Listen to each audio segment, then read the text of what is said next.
Welcome back to the Snap Count on Big Play Sports Network, presented by FanDuel. I'm Troy Essex, and this is your quarterback in mind, Mr. Charlie Batch. How you doing, sir? I'm doing well. How about yourself? Fantastic. Make sure you subscribe to us on YouTube and follow us on Instagram under Big Play Pittsburgh, as well as follow us on Twitter under Snap Count Show. You can also find us on your living room TV now, Chuck, right? You got faces for the TV screen. Comcast, channel 657, and DirecTV 657, Comcast 851, I believe. So, Charlie, it's Victory Monday. Victory back-to-back weeks. And dude, I've been the harbinger of negativity lately, man. I'm so glad. Now, don't get me wrong, it wasn't a perfect game by any stretch of the imagination, but we got to win. But before we get into the game, I have a very important question to ask you. My daughters think I'm some kind of weirdo because I go back and forth between my fries and my cheeseburger. See, right here, here's the tweet I put up. They are insistent that you have to eat your fries first before you even take a bite of your burger. I say you contrast the taste together. You eat the burger, eat some fries. Eat the burgers, eat some fries. Is this just a kid thing, or am I tripping? I see it both ways because I've been on both sides of the spectrum on this one. And most kids, they say the fries get cold faster. So they want to make sure that they're eating hot fries and then going to the burger. So I can understand where they're coming from. My kids must be eating too slow because nothing stays on my plate long enough to get cold. You know what I'm saying? But I digress. Let's get into these Steel City headlines. Steel City headlines are brought to you by Fairway Chevrolet GMC. Whether you're in the market for a truck that's heavy duty, built for work, or a real head turner, Fairway Chevrolet GMC has you covered. With clear upfront pricing, unmatched inventory, and a team that works to earn your business, Fairway Chevrolet GMC is the place to go. Trucks, SUVs, great pricing, no nonsense. That's the fair way. All right, Chuck. Ireland, first international game in Ireland, home of the Rooneys. I guess they have roots in Ireland. And I tell you what, it didn't disappoint. That game had a little bit of everything. I thought we had a chance to run away with it, but in true Steeler fashion, it had to come down to the last few plays. We like to make things dramatic in Steeler Nation. What are your overall thoughts about that game? I think it reminds you like thinking about NBA, right? You're like, hey, at some point that team they're going to make a run and get back into the game. Mm-hmm. But I think, where you are now, man, as far as what this game meant, when we knew how much it meant to the Rooney family, but when you start hearing all the sound bites that are coming out of the locker room, fans, and obviously Coach Tomlin's speech Saturday night before the game. And that was one that resonated specifically with Peyton Wilson. And he talked about how his leader was showing emotions about his leader that hired him and how much Ambassador Rooney meant for him. And it fired up the team as it relates to what the expectations were for the following day and knowing how important it was for this international game to come to fruition. So just to see everything all come to light, Steeler fans in Ireland, it essentially was an Ireland takeover with Steelers Nation.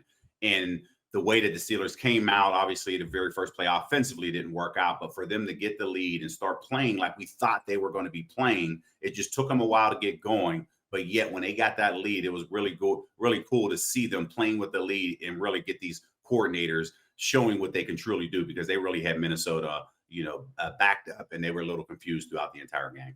Steeler Nation showed up in Ireland, didn't they? Yes, it was. It's designated a home game, but it was definitely a home game. I saw so many people, all my social media friends and just my real life friends who made the track. We had a few brothers over there. We saw Ben, Jerome, Joey, Ike, B-Mac, Kiesel. I think I named Max, of course, who calls the game. And Pouncey was another one. Pouncey was there. So that was really cool to see us show up and show out in Ireland. And this quote from TJ, the fans were absolutely incredible today. They were everywhere and they did incredible. It was a fun atmosphere today.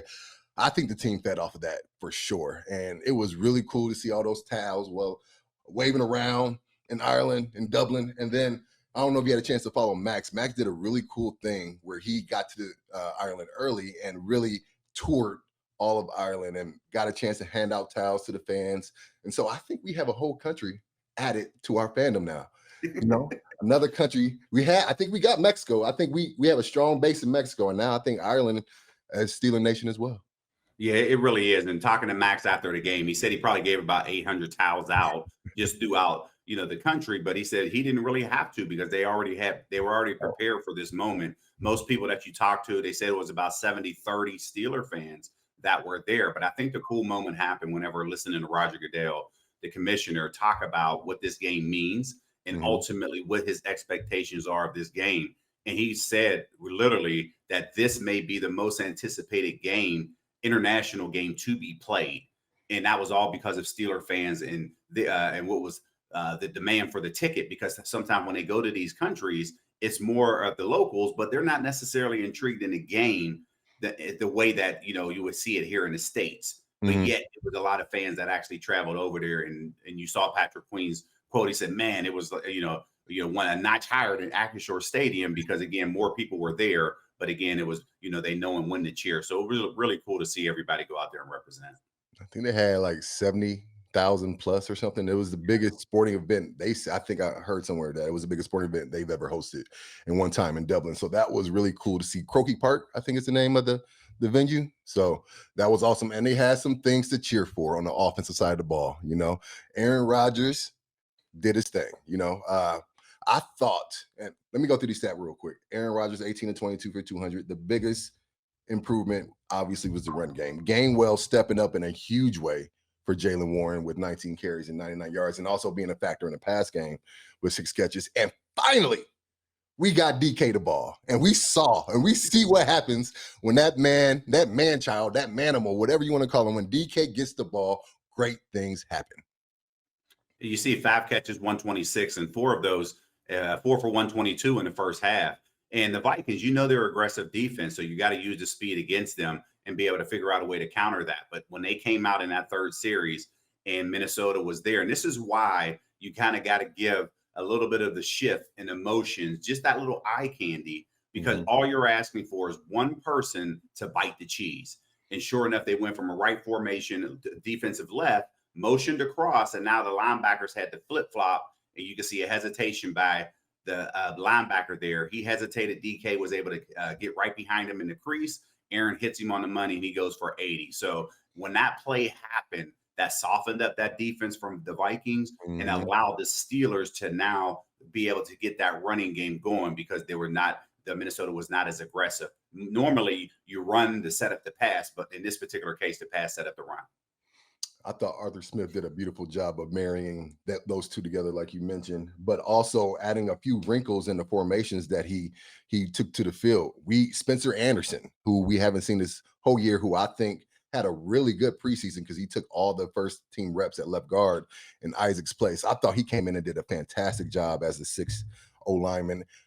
He had 19 snaps total. And the big surprise, Darnell Washington, 48 snaps versus Pat Freiermuth, I think 16 or 15, right. And Jonnu had 16, and even Connor got in there. So all the tight ends were used this weekend. We have been hammering the nail on when Arthur Smith is going to use. We use the tight ends like we think he should.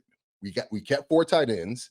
We got a really good backup lineman, obviously, in Spencer Anderson, and come in and could be a 6th O-lineman. I thought that really helped even out that Vikings defense so that Flores can be as exotic as he wanted to, because what happened was we were able to run the ball. And I think we have a go-to play. We have a bread and butter play. That toss zone worked so well yesterday. And I thought it was a great wrinkle that Arthur Smith did. Previously, I hated when we ran the toss because we would always pull the tackle, have the guard blocked down. And for whatever reason, we just could not make that play work the last year when we ran it with Najee Harris. But now that he implemented some zone blocking with the toss, it's working to perfection. And I thought it was a great thing to see. And it gave that young O-lineman some confidence as that game continued. Yeah, and I think that was, you hit it right on the head there. Anderson, Washington, those guys, they were able to now, beef up that line of scrimmage. The running game got going. You mentioned Gainwell with 99 yards. But anytime when you get the running game going, offensive line, they hold their blocks. It's probably a 3 or 4 yard gain. But when you start to see the 6, 7, 10-yard gains that are happening, that lets you know the tight ends are in it, and also receivers are downfield to the next level blocking their guys. Right. And that's why you were able to see Gainwell be able to escape some of the running lanes that were there. And even to the point of even DK Metcalf's touchdown pass, that catch and run, And literally, Calvin Austin, he was the one downfield and made the block at the 5-yard line to slow his defender down, allowing DK to run that guy over to get into the end zone. So everybody was all in the same accord. But one guy that you've been talking about for a long time, Northwestern's finest, Ben Skoranek. That's That what I'm talking guy about. blocked his tail off in there, man. You've been speaking praise about him for the past few weeks, and he's delivering on film. He is a football player, man. That's what he is. He plays wide receiver. He wears the number 15. He catches balls every now and again, but he is a football player. One of the plays that exemplified exactly what he is as a football player is on the goal line on Kenneth Gainwell's touchdown. We have outside zone, and he's supposed to crack down on safety. He blocks the wrong person. He blocks Ivan Pace, but he blocks him clear across to the other side of the line of scrimmage and tries to get some even after we scored, try to get some extra, And so that's the kind of stuff that is contagious. Not only DK and his physicality and Ben Skoranek, who's blocking downfield and taking out all pro linebackers along with him. Those are the plays that win games. Those grindy type plays give your team an attitude, give your team an identity, and the offensive line builds off of that. Aaron Rodgers, I know he loves seeing that. And so it was really good to see Fort Wayne's finest. I told you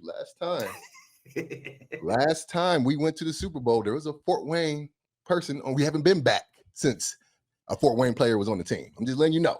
We ain't been to the show since a Fort Wayne player was on the team. So I think when you get back, and I know I keep saying Northwestern, Fort Wayne, I think he's more of a he's Northwestern too. He went to Northwestern his first 4 years and then took a grad year at Notre Dame.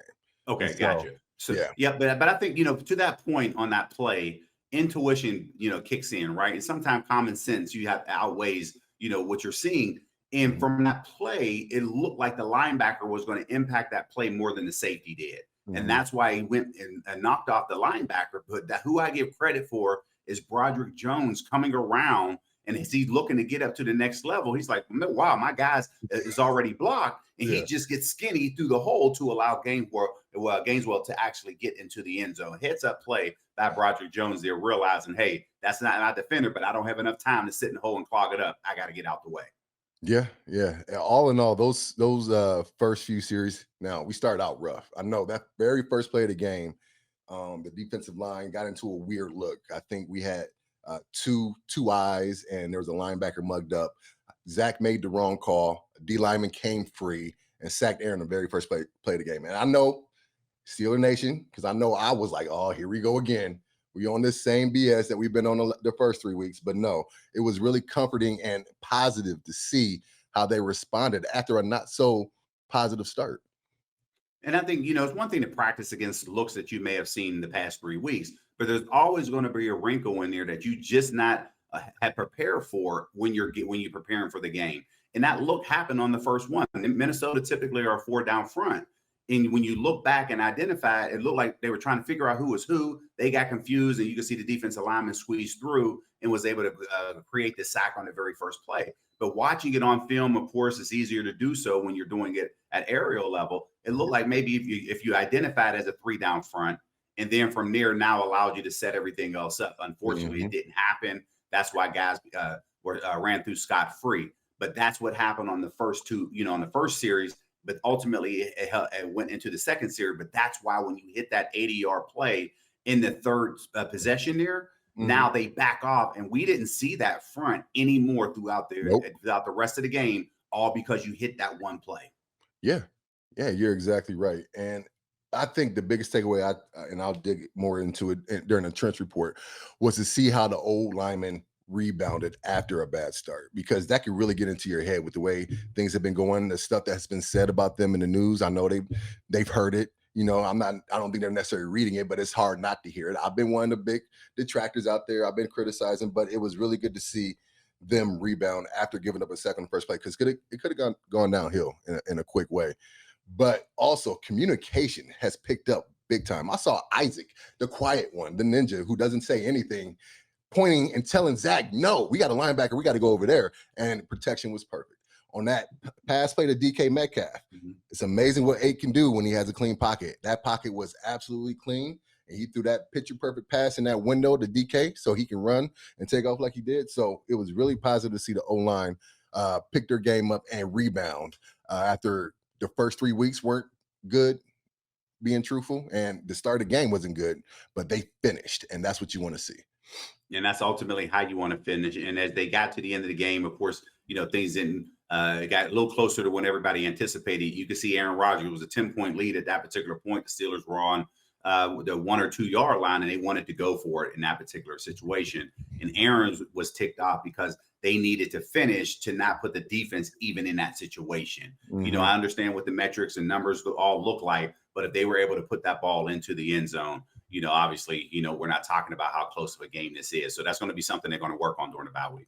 Yeah, we would be remiss if we didn't bring up the end of the game struggles that we had. I want to know what you think, because when I saw it right away, first of all, I thought it was a scary decision to even think for a field goal. I thought we should have been, if we got it down to the 3 yard line, I think it was, we score a touchdown, game over. Field goal puts us up 2 field goals and a touchdown at that point, 13. But a touchdown absolutely makes it a 3-point score game. So I thought we played a little scary. I didn't even like to, even though we were running the ball well, I didn't like the play call on that 4th and 3 or 3 and goal to go, because I thought you have a Hall of Fame quarterback. You have DK Metcalf. You have Mount Washington, which you said Mount Washington was going to score this week, Chuck. And I thought that maybe that was going to be the chance for him to score. But you have these red zone options. And I thought, this is a crucial game. This is a perfect time to put your Hall of Fame quarterback in a position to win the game for you. And now I can't really fault the decision in hindsight, because we were running the ball well, particularly on that drive, and we almost scored, to be truthfully honest. But I would have preferred the ball be in Aaron Rodgers' hands at the end of the game.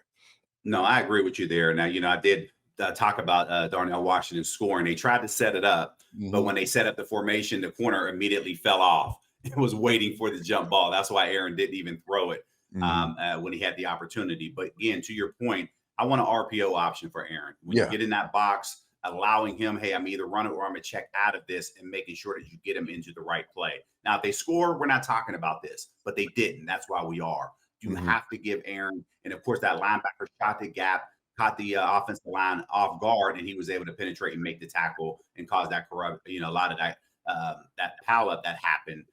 That to not allow Gainesville to get into the end zone. So again, it just has to be more of an RPO option in that particular manner. I'm okay with them going for it. Just give me a better option. Right.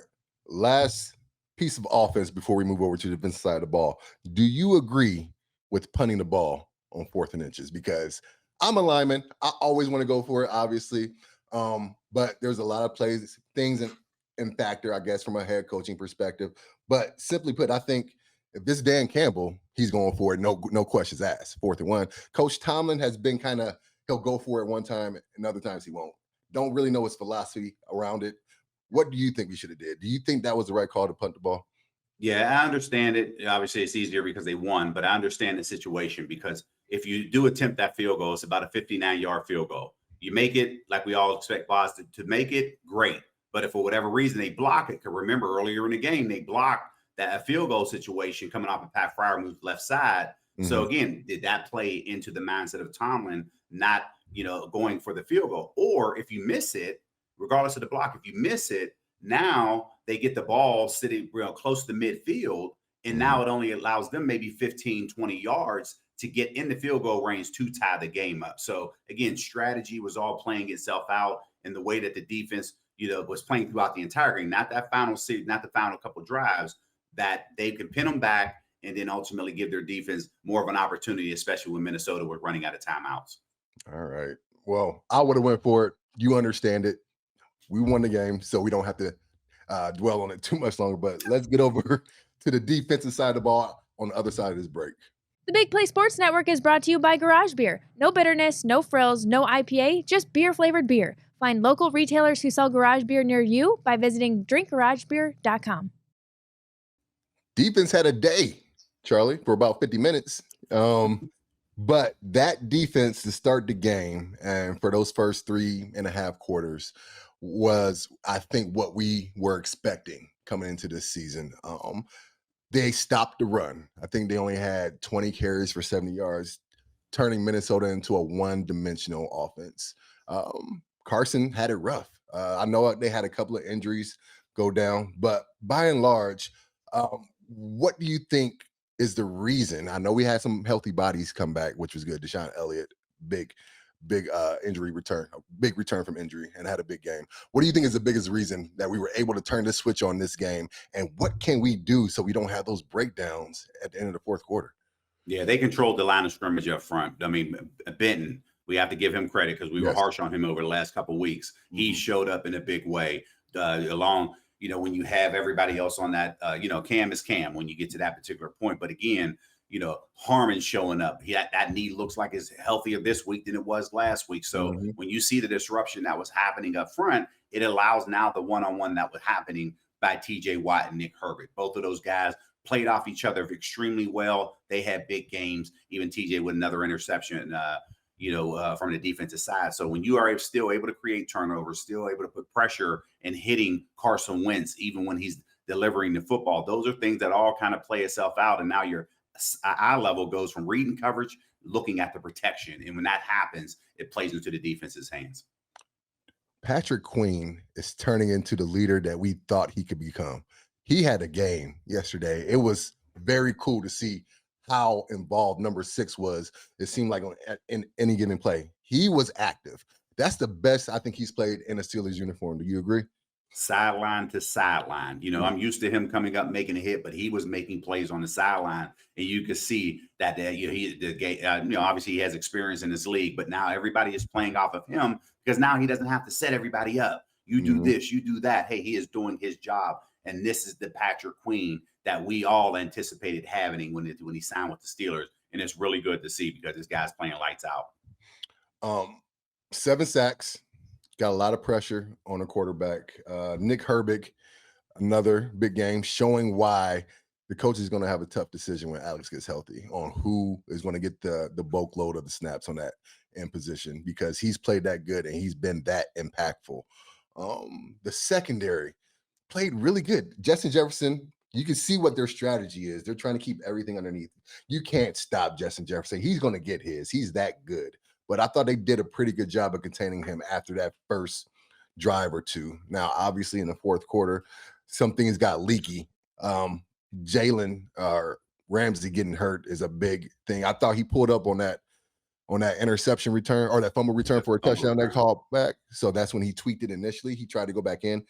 Coaches probably should have kept him out after that because those hamstrings are tricky. Me and you both know there is so much uncertainty when you tweak a hamstring and it can get really bad really fast. But the secondary, who we harped on last week, finally getting healthier. Still no JPJ, but Deshaun Elliott back. What happened on that play to Jordan Addison? I know Greg Olsen, who I think does a phenomenal job calling the games, broke it down. From your perspective, do you agree with Greg Olsen's breakdown that it was quarters on one side, cover 2 on the other, and that Chuck Clark just tried to adjust at the last minute and it didn't get through? Yeah, when I go back and look at it, and of course Jalen Ramsey's injury happened early, but he played kind of through it, but he didn't have to really accelerate 100% until that final play that he got hurt at the end of the third quarter, which changed the defensive back in off of it, because now they're using big nickel. And people were asking me, what is big nickel? I'm like, I'm not sure what it is in this particular defense, because this was the first time they actually had to run it. And because they had to run it, now all the people on it from a communication perspective didn't get the call. It looked like when they broke the huddle, while watching it, Chuck Clark is trying to change the coverage and nobody's looking at him. So all of a sudden, only one person looked at him, and that was Deshaun Elliott. Darius Slate to that side didn't even see him when he was trying to change protection. So while everybody else was playing cover 2 on the right side, and even in the middle of that defense, the 3 people to the left, Clark, Elliott, Slay, they were playing cover. Well, Slay was playing cover 2. Elliott and Clark were playing cover 3. That's where the bust happened, because Slay was and Clark wanted him to get back into deep third on his side. He played cover 2. Addison ran straight behind him. That's how he got open from a miscommunication standpoint. So if you go back, you'll see Clark just clapping, trying to change it, and everybody else didn't get it. And like we always talk about before, hey, I don't care if the call didn't come in from the sideline, but everybody has to play the same defense to not allow a leak like that to happen. But one person that didn't allow a mistake to happen was Peyton Wilson. Right. We saw the speed that he had. That little stumble by Addison allowed Wilson to catch up to him, making and diving and really going all out to make that tackle. And without that tackle, Now that doesn't bleed off an additional minute of the clock that the Vikings had to burn because they would have scored there. Then from there, Steelers, you don't know what's going to happen, but anticipate them going 3 and out. Instead of the Vikings getting about a minute and 2 seconds, now they would have 2 minutes and about 4 seconds with one timeout with the 2-minute warning to put a drive together. That's how big of a play that Peyton Wilson play was, because it forced them to run 4 more plays and burn another minute off of that clock. How many linebackers can hawk down a wide receiver? And I think he was a good 20, 30 yards away from him when he took off, between Jordan Addison catching the ball and Peyton Wilson taking off towards him. There was about a good 20 yards of separation, and that man ate that space up quick. That's why we drafted him, right? He's known for his speed. That's exactly why you brought him here. You didn't anticipate him making that play there. You're talking sideline to sideline, but that just shows, his versatility to be able to open it up and be able to track down a receiver in the manner that he did. All in all, it was refreshing to see the defense, a couple of blown assignments, but it was refreshing to see the defense play the way they play. And I think this bye week is coming at a very crucial time for us as we get some bodies healthy. Usually these early bye weeks, I don't like them because you would want them later in the year when things are getting accumulated, injuries are accumulating, but we obviously need it now. So I think it's coming at the right time. We need it now because right now, there's the reports already that Jalen Ramsey going to be out a couple weeks along with Calvin Austin because he went down in the game and didn't return, and he went to the hospital to get evaluated. So there's going to be 2 people right there that you're starters that you're not going to have. We don't know what's going to happen with Highsmith here in a couple weeks, but either way, the bye week comes at a very good time for the Steelers. Yes, it does. And with those injuries, we're really going to have to depend on this young O-line to get up to speed. And they show some positive things going forward. And I'll get into that in the Trench Report on the other side of this break. The Big Play Sports Network is brought to you by Lake Spur Marketing, connecting your brand to the right customers. Visit lakespurmarketing.com today. Welcome back, Charlie. We have the 4th edition of the Trench Report coming up, and I'm happy to say it's a more positive version than the first 3 weeks. And so let's get into it. This is how I grade. It's pretty simple. Plus for getting the job done, minus for not getting the job done. Double plus if your block results in a big play or a touchdown. Double minus if your block or lack thereof results in a penalty or a sack or a tackle for loss of some sort. 85 is the standard. 85 or above means you had a good game. Anything less than 85 means you had some work to do. And by and large, everybody balled out. We still have a lot of work to do, especially on that left side, but we're going to start on the right side. And the first person I want to start with is Spencer Anderson. I told you I thought he had a really good camp this summer in Latrobe, and he hadn't been used this year up until this point, and Arthur Smith implemented him into the run game, into some packages. He had 19 snaps at the tight end position. He was just another lineman. He didn't go out in any routes or anything. And with him at that spot, we were able to run effectively some zone toss, some inside zone, and some counter plays. And I thought he played admirably. For his first action out there, he gets a 95. I think there was only one play, and I was being very sticky because I didn't want to give him 100. I didn't want to give out a whole 100 yet on his first start. But he could have came off. It was still like a 9-yard gain. He could have came off on the overflow backer. But Spencer Anderson, great job. Glad you got some action. You did good. The one I want to talk about the most, though, Troy Fontano. He rebounded in a big way. His previous grades right here were he started out strong and then had a lull. Worst game of his career, of his short career, was last week versus New England. And this week, he stepped up in a big way. It was really cool to see him rebound. Anytime you see a young man have a bad game, the first thing you want to see is how is he going to come back? Where is his mindset going to be? How is he going to play? He was aggressive. He did not let last week's game linger into this week. Couple of mistakes. He did not give up a did he give up a sack? No, it was Isaac gave up the sack and Zach gave up a sack. He did not give up a sack. He did give up a hit on the quarterback. No penalties, but I thought he played really strong in the run game and was solid. So that was great to see. Mason McCormick had a day. That boy played his butt off. And it was really cool to see. There was a play that we had in the fourth quarter where we just ran up the middle and you just saw purple bodies moving back. And at the bottom of that pile was Mason McCormick on top of somebody serving some pancakes like we love to do on the O-line. And he was up there signaling first down. And whenever you see an old lineman having fun like that, it's a good day. And so Mason was leading that charge. And it was really cool to see him ball out. And the number 66, you know, we cherish that number. Mr. Alan Faneca, he lived up to that number yesterday. So it was cool. Zach Frazier was solid. First play of the game. He had a couple of miscues. There was one run play where he identified the backside guy and the front backer came free and made the play. But one low snap that Aaron Rodgers had to pick up off the ground. He was still able to complete the pass. But solid. Zach was solid. Not spectacular by any means, but he played winning football, and that's what you want from your center. Isaac, again, another solid game. More communication. That's what I love to see. That's what I wanted to see from him because he was brought in to lead this O-line. He's the lone vet with experience, Super Bowl experience that we've mentioned multiple times. And he was solid. Not great. I still would like for him to pick it up more. I think he does not like three-point stance. Maybe I'm just being an old curmudgeon or whatever, but I like my guards to be in a three-point. He refuses to get in a three-point unless it's like a short yardage situation. That's just his thing. And I think Broderick feeds off that a little bit on the left side because everybody on the right side gets in a three-point stance when the situation calls for it. Isaac is two-point all the time. Don't know why. That might be his thing, but solid game, not spectacular. Broderick, not a good game. Now, there were some good things that he did. Obviously, hustling down the field and picking up that fumble was huge. Even trucked the D lineman on that play as well. But the issue with Broderick, he had a little step back this week after having a solid game or a decently solid game last week. He needs to get in the weight room. He gets tossed around out there.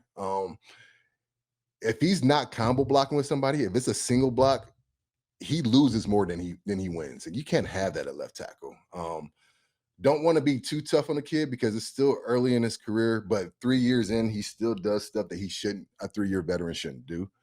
He has to clean that up.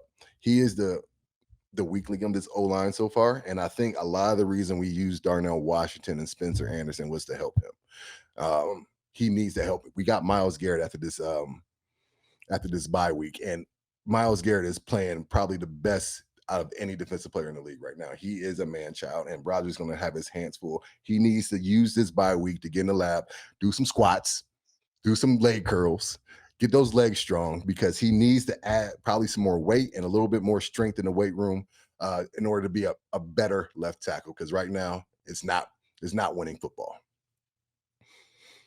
And I think Go ahead. when I look at this, you know, the question, I have two questions relates to the left side of the line. You talk about Broderick and the struggles that are happening. Do you think that is because he went from the right side to the left side and it's going to take him time to, you know, get to where he needs to play at the level of your expectation? Nope. I don't think that has anything to do with it at this point. He is who he is going to be right now. He needs to get stronger, dude.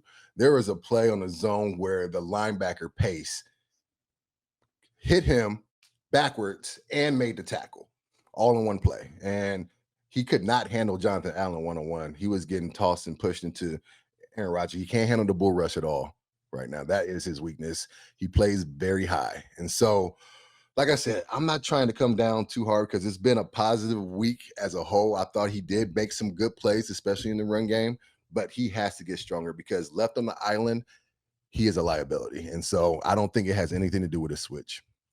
The second question I have for you is Isaac Seumalo, the sack that he gave up. They're pushing to the left as they're turning, and he's supposed to have a double team with Zach Frazier there on that nose tackle that happened.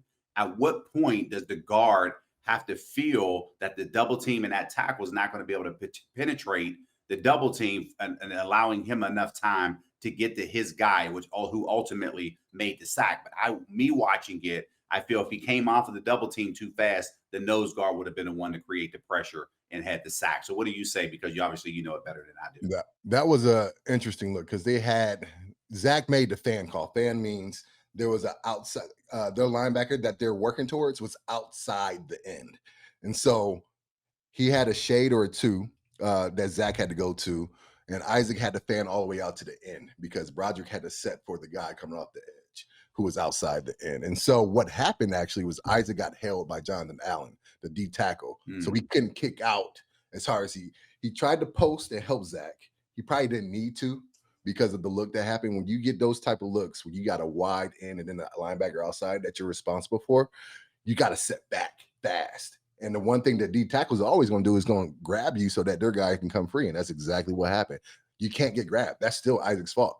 It's his job not to get grabbed. And so that's what happened. Jonathan Allen grabbed him, made him turn his hips to try to get through, and he wasn't able to get a good block, and he was able to get the sack on Aaron. And so that was a big sack. Isaac knows better that he can't get grabbed on that because 9 times out of 10, the ref is not going to call it. And so D linemen are going to be incentivized to do it every time. That's why you're the expert. My man, that is your trench report. We'll be back with the round of league after this.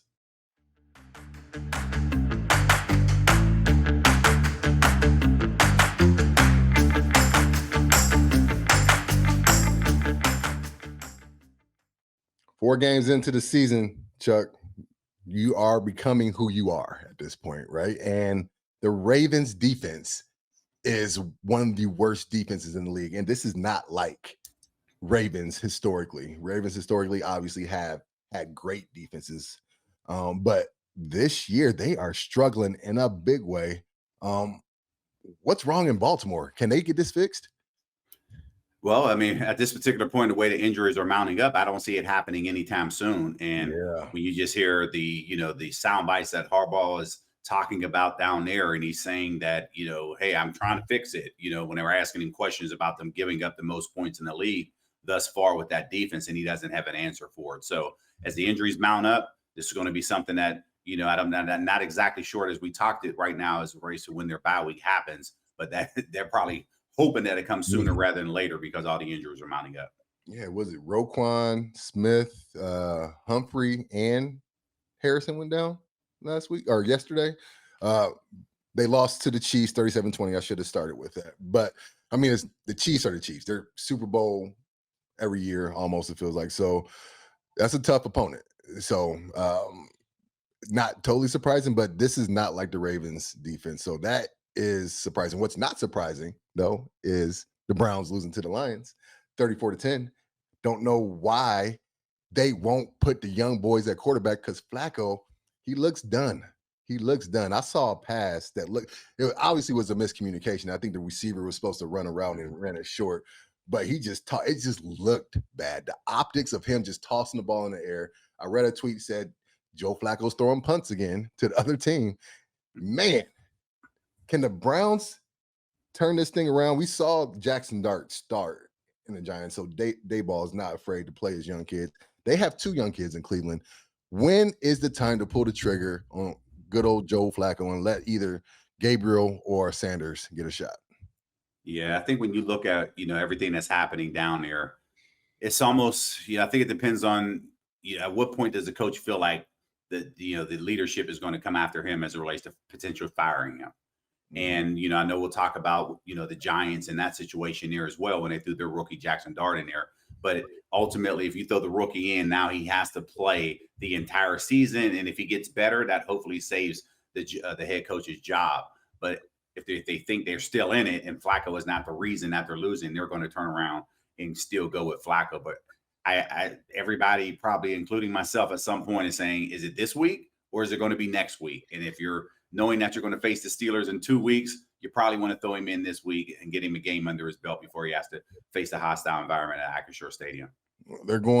I think they're playing in London. They're playing the Vikings. The Vikings have a back-to-back international game, so they'll be in London. And I'm going to be true. It's not fair that the Browns got to go do an international game and then come play us, a division rival, coming off a bye week. But we didn't make the schedule. And so it is what it is. The Browns is the Browns, as Juju Smith so poignantly pointed out. So they have the Vikings next week. The Ravens have the Texans next week.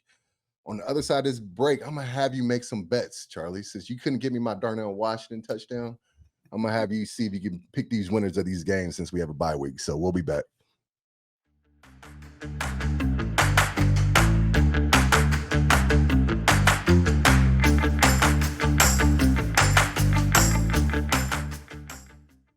This week's Big Play Bets are brought to you by FanDuel. FanDuel has an offer you don't want to miss this NFL season. New customers can bet just $5 and get $300 in bonus bets if you win. That's right. Pick a bet, bet bet $5, and if it wins, you'll unlock $300 in bonus bets to use all across the app. You can build parlays, bet player props, ride the live lines, whatever your style. FanDuel has you covered. The NFL season is here. The only question is, are you ready to play? Visit FanDuel.com/bigplay to download the FanDuel app today and get started. Disclaimer: must be 21 plus and present in Pennsylvania. First online real money wager only. $5 first deposit required. Bonus issued as non-withdrawable bonus bets, which expires 7 days after receipt. See terms at sportsbook.fanduel.com. Restrictions apply. Gambling problem? Call 1-800-GAMBLER. All right, I'm going to have you, CB, pick these AFC North games. Like I mentioned, you couldn't give me my Darnell Washington touchdown. I don't appreciate that. But maybe you can redeem yourself with some good picks this week. So first, we have Vikings at Browns in London. The spread is plus 4.5. The Vikings are favored by 4.5 points. Who is your pick on that? I'm going with the Vikings. Because they are going to be in London, they're already going to be acclimated with the time zone. The Browns probably will go over later in the week, and just think that ultimately that travel is going to catch up with the Browns. And Flacco, he only had 2 touchdowns, 6 interceptions on the season. I think that Vikings defense is going to make him pay this week because they don't have a respectable running game that they can turn around and actually hand that ball off to consistently. All right. Chuck is taking the Vikings to cover the spread. Okay, next we have the Texans at Ravens. Ravens are still favored after being 1-3. They're both 1-3 teams right now. Texans got their first win against a struggling Tennessee Titans team yesterday. The Ravens are favored by 7, and they're at home. What say you? Yeah, both teams are 1-3 at this point. And I think a lot of this depends on if Lamar Jackson is going to play or not. And as we talk here today, we're unsure, because they're going to leave the light on for him for the game. But if he doesn't, this is going to be a tough game because now it doesn't give you the dual run threat that you have with Derrick Henry and ultimately what he brings with his legs, in addition to his arm. He's having a phenomenal season, 10 touchdowns, 1 interception. So I just think a lot hinders on that. But I think the Ravens do figure out a way to beat the Texans at home, regardless of who is at quarterback. They cover the 7 points? No. So you're taking the Texans and the points. Okay. Yeah, I'll take the Texans and the points. All right. Next, our last league, Lions at Bengals. Big spread right here. Actually, Lions are favored by 8.5. Bengals are at home. I am going. Jared Goff is playing for the lights out right now. I mean, he has, he's 929 yards, 9 touchdowns, 2 picks, but that spread is quite high. But I'm going with the Lions. I think they cover. You think the Lions cover? Now, I think the Lions I will give you some grace. You got to see what Jake Browning does tonight versus Miami. If that offense lines up a little bit, you might feel a little different on this pick, you think? Or are you still going to ride with the Lions? I'm still going with it only because the Bengals will have a short week coming off the game. So I think with that 1 day rest that the Lions have, I think they do ultimately. Them playing at home and then being able to rest, I think regardless of what happens tonight, I still think the Lions cover. All right, the Chuck parlay, because I'm going to put this in. Vikings cover 4.5. Texans cover 7. Lions cover 8.5. That is your Chuck parlay for the week. All right. Nice. I'm going to put that in, Chuck, and I hope you win me some money this week. There we go. All right, we'll be back.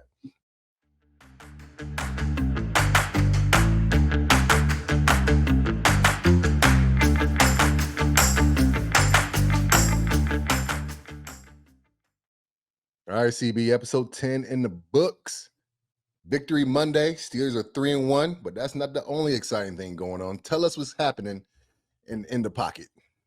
Yes, Best of the Batch Foundation. We are having our annual fundraiser, which is our pool, poker, ping pong, and this year we are adding cornhole to this, and it's going to be exciting. We are doing this November 13th, the Thursday, November 13th, and we are doing it at the Distillery Company down in Pittsburgh. So we are excited about that. Again, there are going to be a lot of local celebrities, a lot of Steelers, active and former, that are all going to be a part of this. And if you have skills in either one, bragging rights are at stake. So bring your A game. All information is going to be available at batchfoundation.org. So we are super excited. So I want to thank you in advance for believing in the mission and vision of Best of the Batch Foundation. Mayor Batch, man, you just always giving back to the city of Pittsburgh, your hometown. I love what you're doing. I'm coming to dominate. I will be there. I might be the best, what did you say, cornhole player of all time. Decent ping pong. Franco, God rest his soul, told me, pretty much showed me I wasn't as good as ping pong as I thought in your previous renditions. But I love how when both of y'all played ping pong, both of y'all were trying to be coy, right? And you're like, I'll play. And I'm like, hey, the paddles are over here, and both of y'all pull a paddle out from behind your back. I'm ready to play. it get real serious in the pocket, man. I'm looking forward to it. All right, brother.